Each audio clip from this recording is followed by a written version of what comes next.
Hello, Leo. Thank you for joining me for your weekly forecast for week commencing the 15th of May. Your standing in your local community, your connections through your work, your worldly interactions in general continue to be under the astral microscope. But this area is given an extra boost on Tuesday of this week when Mercury, the planet of communication, rejoins the sign of Taurus. If this rings a bell, it's because Mercury moved into this area at the start of April. But then again, from the 9th, the retrograde began, and by the 22nd, Mercury had rotated backwards into the sign of Aries.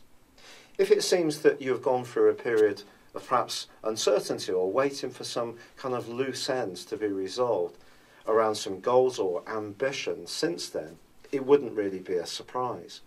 By the end of this week, Mercury returns to the point where the retrograde first began, 4 degrees Taurus.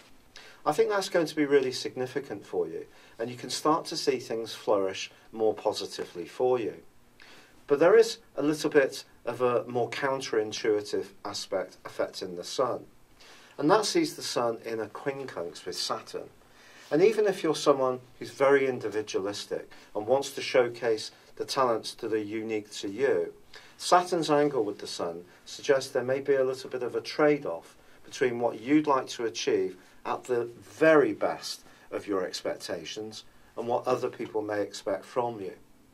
However, Mars does continue through to the middle of this week, a gorgeous link with Jupiter, the planet of growth. And your enthusiasm is going to be absolutely brilliant on the back of this. Mars is a planet which is very much linked to your zodiac sign. If you're someone who's born in the last 10 degrees of Leo particularly, this is some connection that you have. It fires you up in conjunction with your ruling planet, which of course, or your luminary, which is the Sun.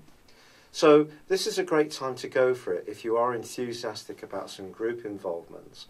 But if there are any sort of politics around in your situation, then do go a little careful, because that Mars influence on the last decan of Leo is not going to override the fact that Neptune continues to be a mischief maker in its link with Mars right through to Wednesday too.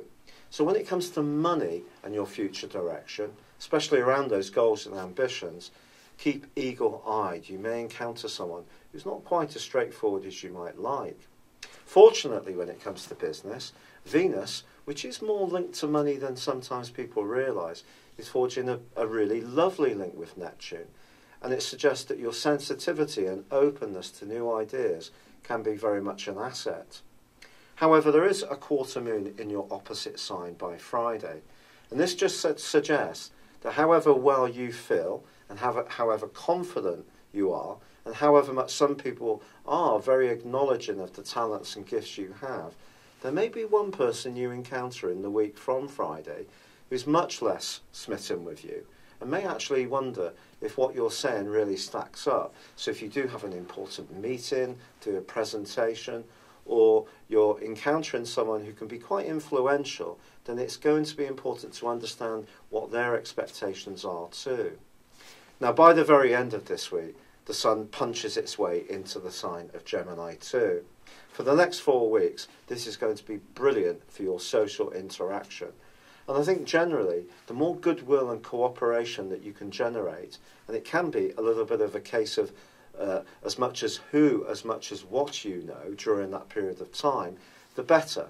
But whether it's in terms of building up your network professionally or in terms of your own social situation, the Sun moving into this area is brilliant. It's all about cooperation. And the more you can be friendly and meet and greet and mix and mingle, the better it's going to be for you. And it can also bring some opportunities as far as your love life is concerned. Now, if you're in an existing relationship, what are the implications for this week's influences? Well, remember, Saturn is like a break, and it is in the 5th solar house of your situation through till December this year.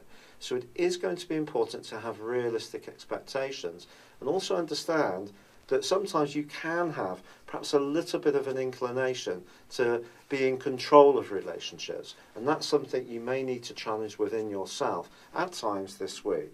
It's been a real pleasure being with you. Thank you for joining me. Good luck and goodbye for now.